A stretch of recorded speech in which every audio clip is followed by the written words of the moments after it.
Most superheroes do not kill people. Batman doesn't kill people. But are there any actual reasons why not? I mean, yeah, there are. But what are they? Do they make any sense? Are they compelling? I want to talk about that through the lens of the movie Batman Under the Red Hood, especially as it relates to Jason Todd, aka the Second Robin, aka the Red Hood, from the movie Batman Under the Red Hood. So, Batman is an impossibly rich person who dresses up in this costume he made that does not look at all like a bat and punches people in the face on every single night of his life. It's an inherently ridiculous concept, but I think it's worth treating the fictional world here seriously. There can't be stakes or intrigue in a story that you don't have respect for. So you take certain things for granted, certain rules about this world, like that premise, and see where the story goes. Enjoy it. So okay, Batman exists. And not just Batman, but these villains he fights, like Joker or Penguin, Catwoman, fucking Catman, the Eraser, and they're dangerous. They're actually dangerous. But okay, so what can sometimes be really compelling and what can solidify the quality of a story like this is for it to remind you that within this fictional world, all this stuff is taken seriously. That this is a work that respects its own rules. I think A Death in the Family is a great example of that idea. Not in the quality of the work, don't read this thing. The Joker teams up with Ayatollah Khomeini, but in its effect on the world of Batman. The first Robin had grown up, and the second Robin, Jason Todd, had more attitude, and he wasn't as ready for this fucking weird job. I had to take him down. You shattered his collarbone! He's a drug-dealing pimp. I didn't think I had to prop up some pillows before I took him out. And so in 1988, by popular fan demand, Robin was beaten to death and blown up by the Joker. What hurts more? A or B? Forehand or backhand?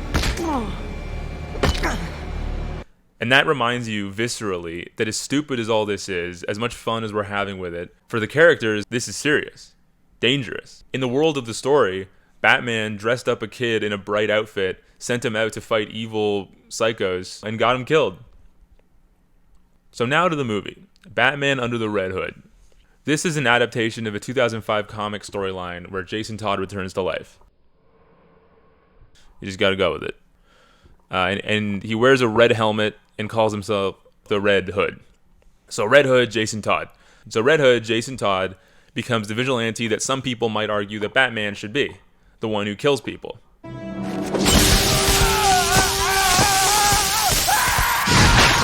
That's the main conceit of the movie. There's obviously a character story going on here, but the philosophical core is about Batman's no-killing rule. And it does fall into a trap while interrogating that. Or I shouldn't say falls in. It's necessary, it's essential, that anytime this topic is broached, the killing of criminals must always be painted as bad in this world. And in the real world, I think it is. Unaffiliated vigilantes that execute people in the streets for crimes would be a bad idea. But in Gotham City, the rules are different. This is a fictional world, and it has fictional rules. And the issue with Batman's oath of non-killing is, it doesn't take those rules seriously. A fixture of reality here is that these supervillains always escape, and they cannot be rehabilitated. They murder and cause general chaos and destruction near constantly. Gotham is cartoonishly seedy, dangerous, and cruel. And while Batman can save lives, he can never actually address the roots of the problem.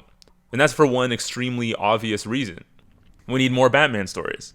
And not just Batman stories, we need more Joker stories, more Penguin stories, more Catman stories, more Eraser stories. So definitionally, for this stuff to exist, Batman can't kill them, can never actually solve the problem. So okay, Jason Todd, Red Hood. There's one scene in particular that I want to talk about, that I want to spend the rest of the video discussing. At the climax of Batman Under the Red Hood, after a movie of overt antagonism between Jason and Batman, Jason says that he isn't angry at Batman due to his failure to save him. He's angry at the fact that the Joker is still alive. Ignoring what he's done in the past, blindly, stupidly disregarding the entire graveyards he's filled, the thousands who have suffered, the friends he's crippled. You know, I thought I'd be the last person you'd ever let him hurt. If it had been you that he'd beat to a bloody pulp, if he had taken you from this world, I would have done nothing but search the planet for this pathetic pile of evil death-worshipping garbage and send him off to hell. I mean, it's a bit of selfish reasoning, but I get it. The question's a good one. But let's see how Batman answers it. You don't understand. I don't think you've ever understood. What? What, your moral code just won't allow for that? It's too hard to cross that line? No! God Almighty, no! It'd be too damned easy. All I've ever wanted to do is kill him. A day doesn't go by when I don't think about subjecting him to every horrendous torture he's dealt out to others, and then end him. But if I do that, if I allow myself to go down into that place, I'll never come back. Now, this is a classic justification for Batman's moral code, and I think it falls pretty flat, especially here. Basically acknowledging that it would be the morally correct act, but saying what? That Batman would then murder every criminal? That would be because of one of two things, right?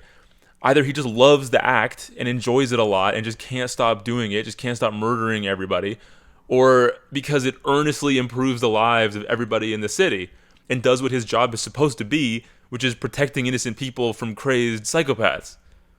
If it's that he's a latent sadist, then the fact that he's already so concerned about it that he won't even flirt with the idea seems like good evidence that he isn't going to do that. He's not going to go nuts. It kind of makes him look weak and ridiculous. It's like, Batman, do you want to have sex with the Joker? But if I do that, if I allow myself to go down into that place, I'll never come back. Like, that's why you don't want to? It's just kind of weird reasoning. And if it would make the world better and improved, then what would the problem be?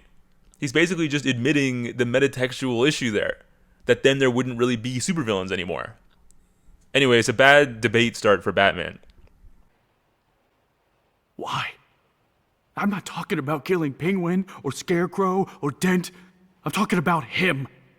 Just him. And doing it because he took me away from you. Okay, so he's keeping it selfish, focused on his adopted father's unwillingness to avenge his death. But honestly, in terms of character, it's pretty fair. And it's a pretty good way to frame the conversation. Keep it emotional, give it internal stakes. I also like the point of saying, why can't you just kill one person? What's the actual limiter there? It's asking him to explain that. It's a great probing question. I can't. I'm sorry. And Batman just lets that lie. Jason asks him why he can't kill the Joker, and he just doesn't answer the question. Obviously, because he actually can't. There's no real answer here. We've reached the limits of what the genre is allowed to discuss. So let's see where this goes. Well, you won't have a choice.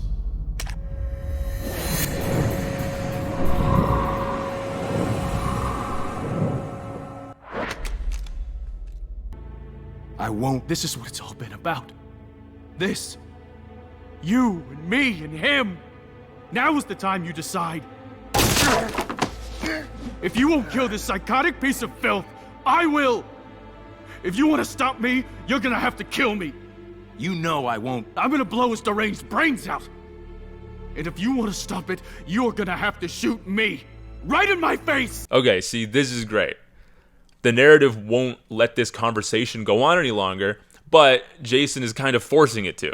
He's explicitly stating, you can stop the Joker's death by killing me, and if you don't, you might as well have killed him yourself. So he's forcing him to show what's really important to him. He's forcing him to just finally make a fucking decision.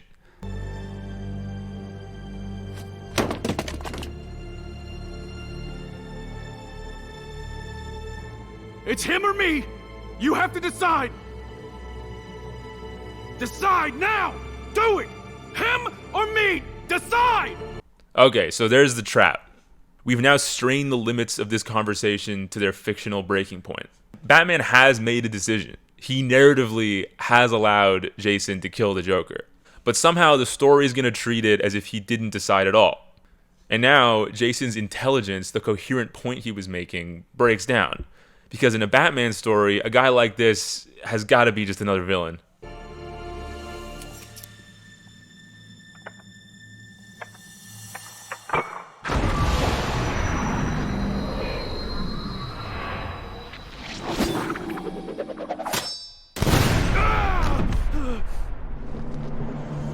Damn, he dodged that bullet so late. That's ridiculous. But alright, so that's how that conversation ends. Poor Jason. For the record, I don't think Batman should kill people. I just think it's interesting that it's so hard to think of a coherent reason why not. I think it's clear there's no real in-story reason that Batman doesn't kill villains. And if there is some justification, it's pretty flimsy. It's simply a definitional rule, meaning that no matter what case is made for it, it can never be broken. I think this film finds a great use for a resurrected Jason Todd, though, to interrogate that rule and push it to its universal limit. Jason Todd tried as hard as he could to get the story to take him seriously. But you just can't exist in Gotham City as a reasonable actor if you're going to be asking those kinds of questions. The story is going to defend itself.